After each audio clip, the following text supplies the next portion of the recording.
There are people right now that are doing podcasts and podcast interviews just so they can get indexed and recommended by AI. AI loves human content. That's why they're indexing all of the podcast interviews. So we've had clients before that worked with an SEO firm that said, oh, you'll never rank for that. And they did podcast interviews, and guess what? They rank for it now. Marketing that doesn't provide results is called arts and crafts, right? And nobody wants to be a podcast guest. That's a hobby. This is the first podcast that I'm talking about. We've been training it all December. And I've always said, do more with your interview. Don't just do more interviews. And saying you're always one conversation away. So one of our clients actually introduced us to a platform where I could take all of my interviews, over 500 interviews, put those in there. I put my book, all my webinars, and came up with a AI clone of myself. And it now 24/7, you can go there, you can chat with it, typing answers back and forth. Or what's really neat is you can click call Tom's clone, and you can have a conversation with me. Welcome to the Franchise Freedom Podcast, where you can escape the corporate trap through franchise ownership. Here's your host, Giuseppe Grammatico, the Franchise Guide. Welcome to the Franchise Freedom Podcast. I'm your host, Giuseppe Grammatico, your franchise guide, the show where we help corporate executives experience time and financial freedom. Thanks for joining us today. We have a very exciting episode. You've been listening to me for a while. We've had a lot of solo episodes here in 2025, but in the beginning of the year, I asked for your feedback. You said you wanted more guests. I said, well, you know what? Who's going to be on top of that list? And Tom Schwab from Interview Valet was on top of that list. So Tom, wanted to welcome you to the show. Giuseppe, I am thrilled to be here. I love these conversations, and this is, the same kind of conversation we would be having if we sat down over a cup of coffee and people get to listen in. Absolutely. We've known each other for a while, and podcasting is how I kind of cut my teeth into this business to learn about content creation. Before video was involved, it was just audio when I had first started. You're my go-to when it comes to podcasting and guesting and things like that. So the joke prior to us recording was, if anyone has any questions on podcasting, I'm just going to send them this episode and make my life a lot easier. All joking aside, I appreciate you joining. I know you got a lot going on there, but before we dive in,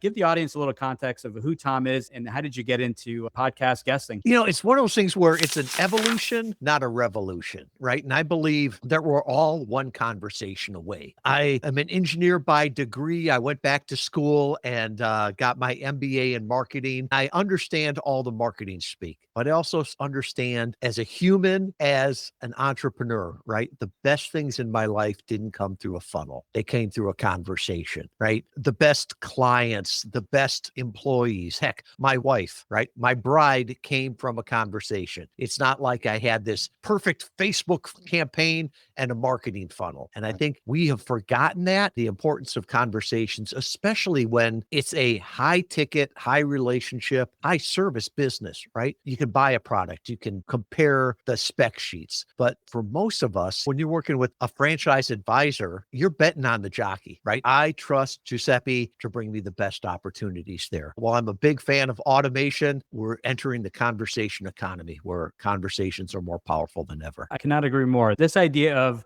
human to human marketing, which never really went away, but to your point with the automations, with AI now, now it's like, am I talking with a person or is it an AI chat, which is also fine depending on the information that's needed, because I also utilize AI in our business as well. But the big part is I think people just lost that connection. And to your point, one great practice is you look at the deals or the accounts over the years and you look at where they came from. How many are actually coming cold from a funnel? Usually it was a conversation, a referrals. And we're talking more and more about this, but to your point, we've moved away from it. So podcasting, right? There's lots of different ways, BNI and the Chamber of Commerce, and there's so many different ways of networking and getting to meet others. Why are you so excited about podcasting? Because that's something I got involved in about 6 years ago. Yeah. And when we got involved in it 6 years ago, podcasting meant a totally different thing, right? At that time, podcasting was audio only. You ask most people that listen to a podcast today, what's the pod mean in podcast? They have no idea that it was from an iPod, right? I didn't know that. That's where it came from with an iPod broadcast. And it's this idea of you used to have to plug it in and download it. Today, podcasting is more on-demand media, right? So what is a podcast? Well, if somebody's listening to this, it's a podcast. If somebody's watching this, it's a podcast. If somebody catches a 60-second clip or 90-second clip, it's a podcast. Heck, even like Sirius Radio now runs podcasts. So is that radio? Is it podcast? I don't care what you call it. This idea that I just want people to hear me. I think it's one of these great conversational things. I'm a big fan of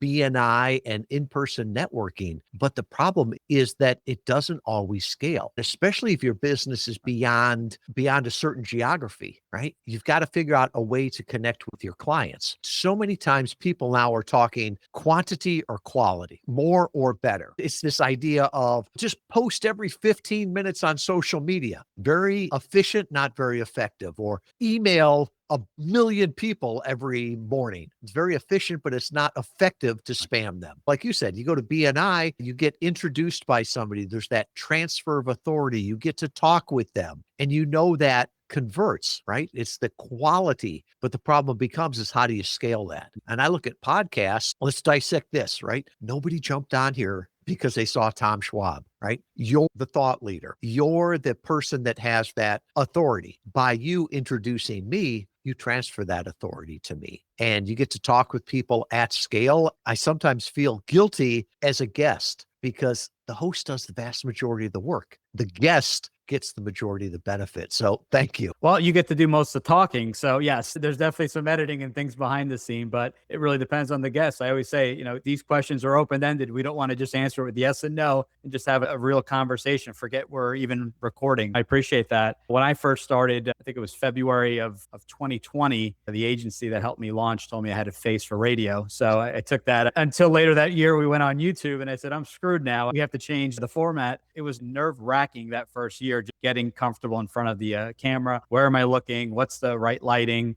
6 years later, my Squadcast wasn't working, so we're on a different platform. Things happen and you kind of just roll with it. As we mentioned, these are first world problems. These are minor things. This is a couple parts in this question, but a question I get all the time, and something I had to figure out when I initially started my journey about 6 years ago was, do I launch my own podcast? Or, because there are different strategies and different benefits, I'll be a guest on other people's shows. So can you talk to us about the benefits and if you would recommend both, or if you recommend starting guesting versus launching your own show? And this is a very common question. Should I be a guest or a host? To me, it's what are your goals, right? Should I be an Uber driver or an Uber passenger? Same platform, but it depends on your goals. So being a host is a great way to nurture your current clients, your current prospects. But this idea that if I build it, they will come, that was hard enough in 2020 when you started. Today, it's even harder, right? There's so much out there. So if you've got that following already, yeah, being a host is a great way to do it.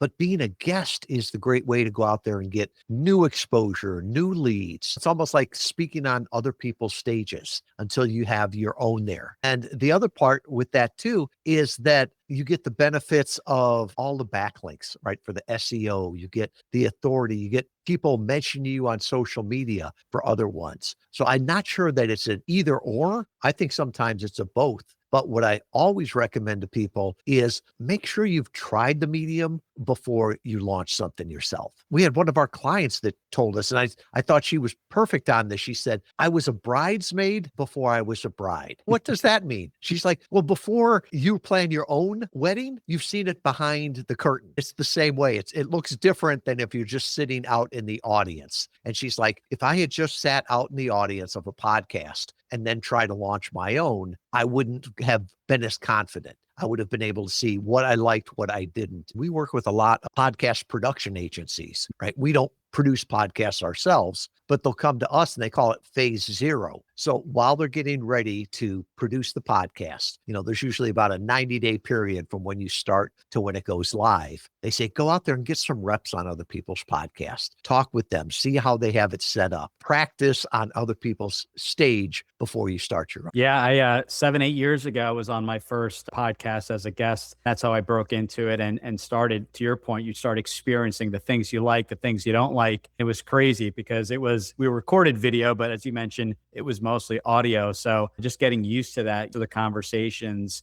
being prepared. Sometimes I felt like I was getting stumped with some of the questions and, hey, we're here to set everyone up for success here. We're not looking to stump, but let's prepare some questions, maybe some topics that we're going to talk about. It's all an experience. And to your point, the goal is big. I have people all the time asking me, are you getting a lot of leads from your podcasts, a lot of prospects? And I go, you know what? That's the wrong way to look at it. Is that a benefit? Sure, absolutely. You're creating content. But my goal was, most importantly, was networking. It was during COVID, so we weren't meeting in person. So it just happened to work out that way. But we were meeting virtually across the country, actually globally. We had quite a few, going into Europe and Asia, which was actually really exciting. And, just to hear about what was going on and just, being in different parts of the world. But there's a lot of benefits there. But ultimately, what are you looking to do? And for myself, I had launched a book with 5 or 6 episodes of the podcast. And we transcribed it, had a copywriter. So there's so many things that you can pull from the podcast. When you started, that was the beginning of the decade. And now here we are halfway through the decade. And who would have ever believed that we're not only talking to our ideal clients, but we're talking to the AI that refers them. There are people right now that are doing podcasts and podcast interviews just so they can get indexed and recommended by AI. AI loves human content. That's why they're indexing all of the podcast interviews. So we've had clients before that worked with an SEO firm that said, oh, you'll never rank for that. And they did podcast interviews. And guess what? They rank for it now. Our number one referral source as of May 2025 is AI, ChatGPT, Perplexity, Gemini, all the rest of that. And those leads are amazing, right? They know so much about you. There was a study out of Cornell recently that said traffic from AI converts 9 times better than SEO. Because they're not looking at, give me a list of 20 people that are like Tom Schwab. No, they're asking the questions and they're saying the partner that's ideal for you is Interview Valet. So these are exciting times. It's going to be interesting to see at the end of the decade what it looks like. Yeah, it is. And people are searching differently, right? There are people using Google. I noticed that I'm using Google probably about 90% less. I'm on ChatGPT, Gemini.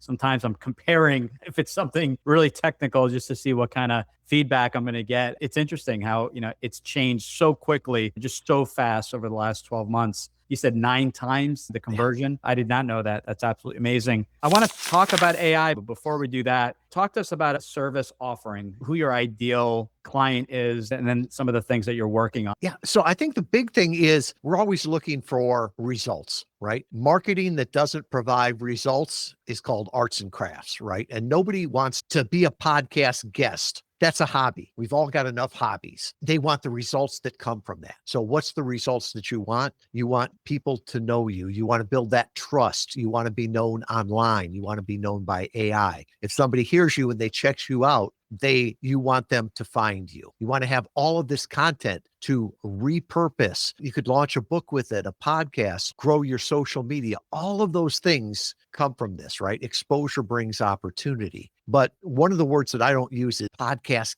guesting, because to me, most people use that like public speaking if they just go out and talk to a tree. Right. It's like not a numbers game. It's got to be very targeted. So we look at it more as podcast interview marketing, using data to find the right those, preparing for it, using the best practices to move people from being a passive listener to an active visitor to an engaged lead. What we've seen, what works best is for those people that aren't geographically limited. So you've got a regional or a national audience that you could serve. Ones that it's based more on a service or at least a high ticket offer. We do a lot of nonfiction books, always with a business behind it, right? I don't need to hear you on a podcast to buy a fiction book or a coloring book, right? So it's not a relationship sale. I think the people that do the best are the ones that they sort of feel like they're the best kept secret. They could help so many people if they only knew about them. And Giuseppe, we did a study back in 2024.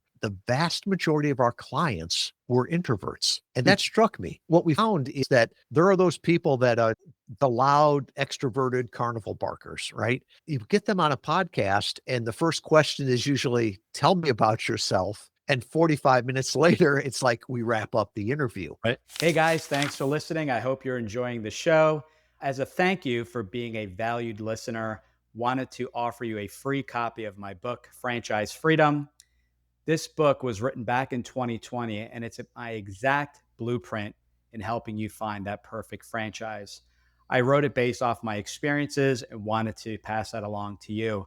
Want to chat today? You can book a call directly on our website, top right side of that screen, and you can schedule a 20-minute call. We'll dive into if a franchise is a good fit, help you get qualified, and figure out what that perfect franchise match may be. So I hope you take me up on my offer. Once again, Franchise Freedom. Download the book today for free or book a call with me directly, and we'll help you bypass all that information you find online. Most importantly, figuring out if a franchise is the right fit and then figuring out what that perfect franchise looks like. So thanks again for listening to the show, and back to the show. The people that seem to do the best are those practitioners, the experts, those humble heroes that may not be great at that BNI. They may not be great from the stage, but they can have great one-on-one conversations with people. They're not always the best on small talk, but they love to talk about their business and their passion. So those are the people that really, really excel at podcast interview marketing. Love that. So what are the services someone comes to you and says, you know what, I am extremely interested in podcast interview marketing. What's your service offerings? What's requested of me? How much am I doing of the heavy lifting? Great question. One of our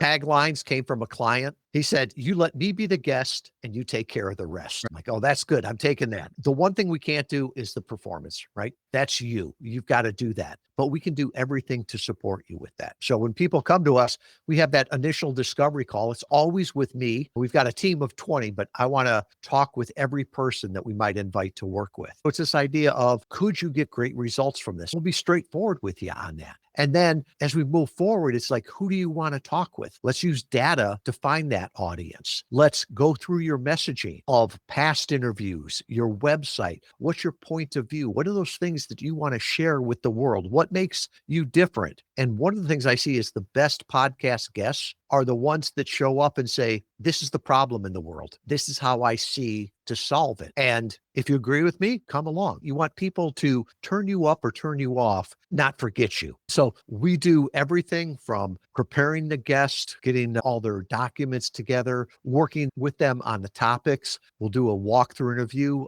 so they're comfortable and confident before every interview. We set the interviews up. We book those. We prep you for them. We've team of 20, all in the United States here. After you do the interview, we'll even listen to the interview afterwards to give feedback so that you're always getting better. We want to make sure that you get more from every interview, not just do more interviews. So we can do the repurposing. You can get a month's worth of social media content from one interview. It's one of those things where we're really focusing on how can you become a category of one? How can you be known? How can you differentiate yourself in the market? Because I think these days of just, well, I'm going to break through the noise, that doesn't work anymore. You want people to know, like, and trust you and see you as the only choice. I like that. There's so many shows out there. There's so many shows that don't pass. You probably know the stat. 10 shows, I think I read somewhere, just kind of give up on it. They expect immediate results. They got into interview marketing, launched their own podcast, and they give up after a dozen episodes or so. This is a long-term, as we were talking. Once you show up to a show, right, you're a guest. It may take 2, 3, 4 months for that show to be produced. It does take time. It's not an overnight thing. I learned the hard way was you got to get very clear on the types of shows, what audience you want to be in front of, because you could be doing lots of shows and a lot of interview marketing, but not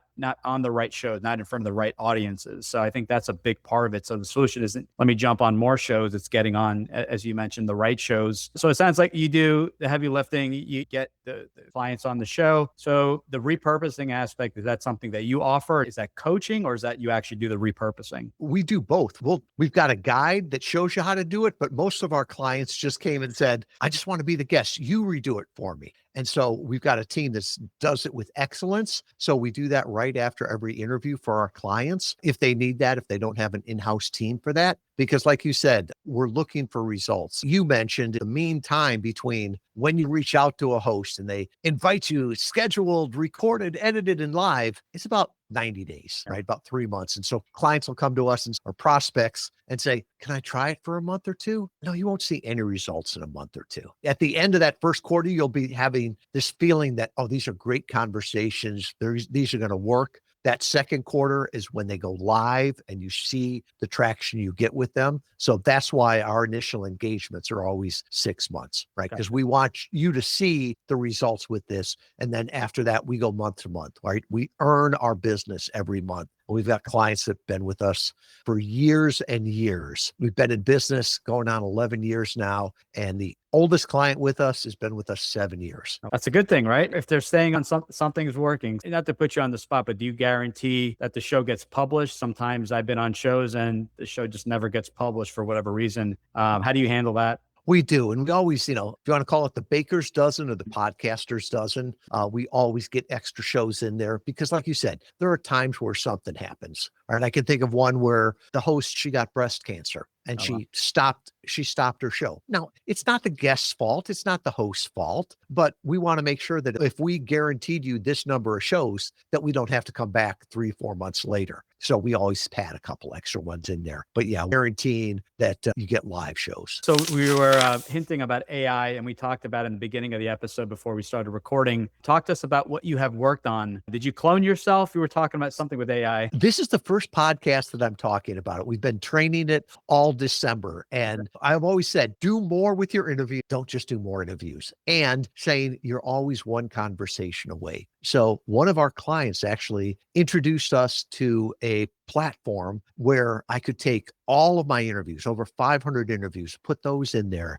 I put my book, all my webinars, and came up with a AI clone of myself. And it now 24/7, you can go there, you can chat with it, typing answers back and forth. Or what's really neat is you can click call Tom's clone, and you can have a conversation with me. Now, it uses a lot less filler words than I do, but it's in my voice. I've been amazed as we've been training it this month, how spot on it is. Now, it's only trained on podcast interview marketing. So if you ask good places to eat in Kalamazoo, you got to ask me that, right? My clone's not trained on that, but I think it's a great way to keep that conversation going. So people hear me on a podcast, right? They probably have some questions. So now they can go there anytime and ask those questions. If they get the information they need, they can always schedule a time on my calendar there too. So I really believe we're coming to the conversation economy. This idea that we had to work through typing or a screen or something like that. I think that was just a small period in time. And I think more and more we're going to conversations. Heck, I even now with AI, I find myself talking to ChatGPT more than I do with typing to it. So yeah, if you want to have a conversation with my clone, you can definitely find that on the website.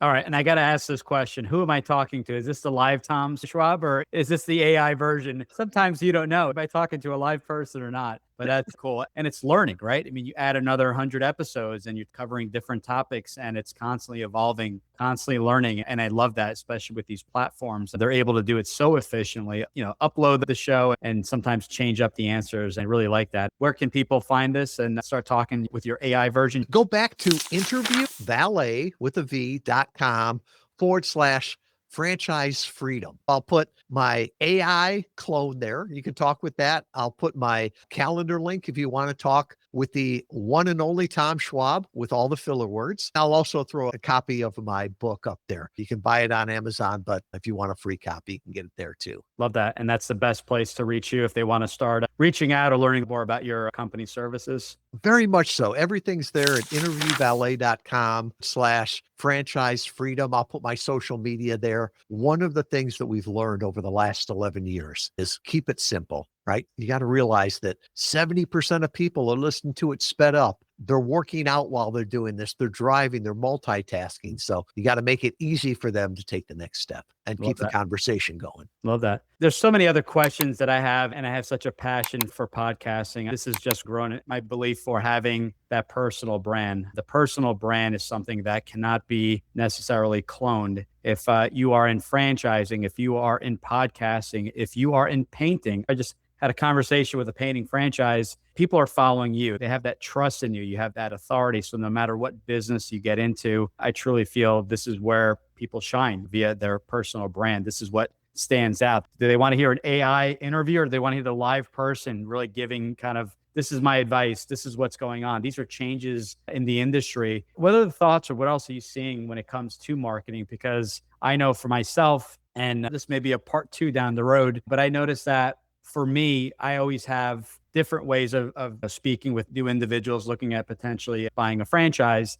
And I feel like there's never this consistency. We've tried, buying leads, and we've tried paid ads on Facebook and Instagram. They've worked out really well, but there's a lot of sifting through individuals. As far as, what you're seeing, you recommend one platform and sticking just to podcast guesting and going 100%. Do you recommend dabbling? Does that depend on the industry you're in? I think the better person to answer this would probably be my grandfather than me, because I see a new platform and it's like, I want to try that. I want to test this, all the rest of this. My grandfather was a great businessman, right? And God rest his soul. He's been gone for decades. He wouldn't have known what the internet was or how it worked. But he understood what he was trying to do. And he'd start with simple questions like, who's your customer? Why don't you just want to talk with them? Where are they? And make sure you're there. So for him, he ran an auto service station. Everybody within 10 miles of him was a customer. For him, great marketing was sponsoring the baseball team, speaking to the Rotary, all the rest of that. That worked. I can think of the gentleman that painted our house, right?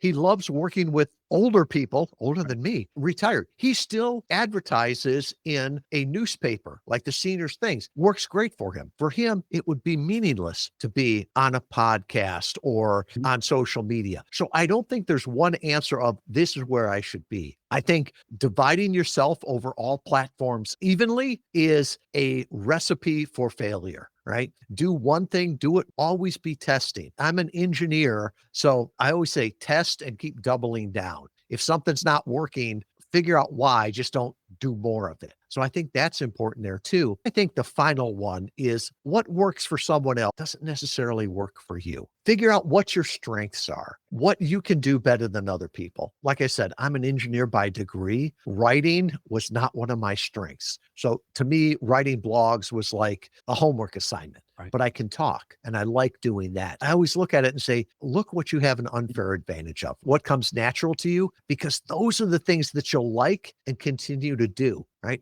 If you like talking with people, podcast or podcast interviews probably make a whole lot of sense. If you don't like that, don't do something that is painful because you won't do it well and you'll stop doing it. That's exactly it. You nailed it. It's sustainability. It's what what's best workout? Is it dumbbells? Is it body weight? We all have different goals, but ultimately, if you're not going to drive 20 minutes to the gym back and forth, the basement gym may be the best thing because that's what you're going to actually do and follow. I just had a conversation with someone and they said, man, you enjoy watching workout videos more than actually doing them. I got called out and I said, yeah, you're right. I fully admit it. So he goes, what's the best? Is it kettlebell? Is it dumbbell? What do you have in your basement? Let's start there and start those workouts. That was a great answer. Got me. Sometimes even myself, you need those reminders. So that was awesome. Anything else that we didn't cover? We covered quite a bit and you nailed it. We talk about so many different marketing, getting pulled, shiny object syndrome, and it gets really out of hand. Last and final words, I'd greatly appreciate it for the audience that's thinking of what to do next and going forward in 2026. One of the things I've been signing my emails with,